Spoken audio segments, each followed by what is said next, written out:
Three things can happen to you when you pray at the ninth hour of prayer. So in this video, we are going to look at those three things that can happen to you when you pray at the ninth hour of prayer. Trust me, you don't want to miss any of these three things, and you don't want to skip this video. Also, if you like this video, share, because as you do, you're helping this video to spread.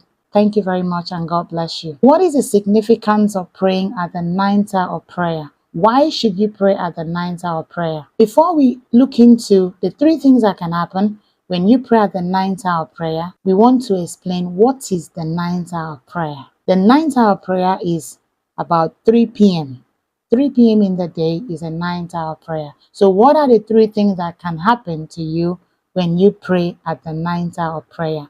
Number one, God answers your prayers at the ninth hour of prayer. We see in Matthew chapter 27 verse 46, and about the ninth hour Jesus cried with a loud voice, saying, Eli, Eli, lama sabachthani. That is to say, my God, why hast thou forsaken me? So Jesus prayed at this ninth hour of prayer, and God forsook him. His prayers were not answered because it was the will of God for Jesus to die. So when he prayed at this time, God did not answer his prayer. God forsook him. So it means that when you pray at this time, God will answer your prayers. Just like in the Bible, we read that Jesus was made poor that we may be rich. This principle applies here. If you pray at this hour of prayer, God will answer your prayers because God forsook Jesus' prayer at this hour of prayer. Number two, the miraculous will happen to you when you pray at the ninth hour of prayer. We all know the story of Peter and John in Acts of the Apostle chapter 3. Peter and John. Let's look at Acts of the Apostle chapter 3 verse 1.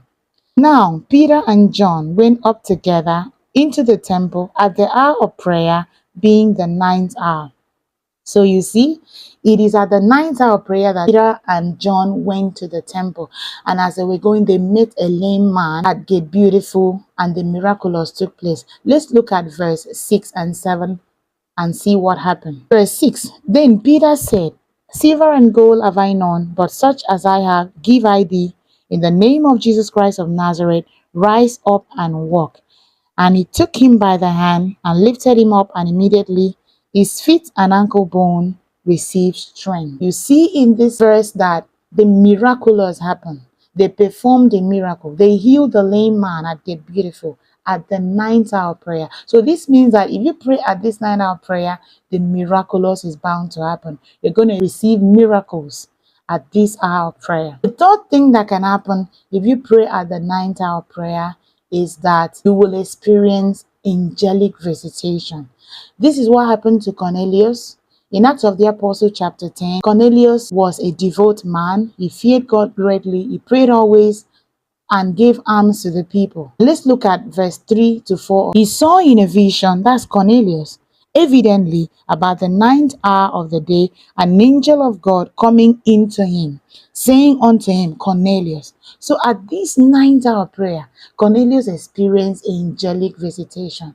The Bible said he prayed always. So I want to believe that it was at the ninth hour of prayer that he was always praying. And one fateful day, this particular day, the angel of the Lord appeared to him. So if you keep praying at this ninth hour of prayer, a day will come, you will experience angelic visitation. This is what can happen to you when you pray at the ninth hour of prayer. Three things can happen to you. Number one, God will answer your prayers. Number two, the miraculous will happen in your life. Number three, you will experience angelic visitation. So these are the things that can happen if you pray at the ninth hour of prayer. If you like this video, please share it so that it can reach other people. Thank you so much, and God bless you.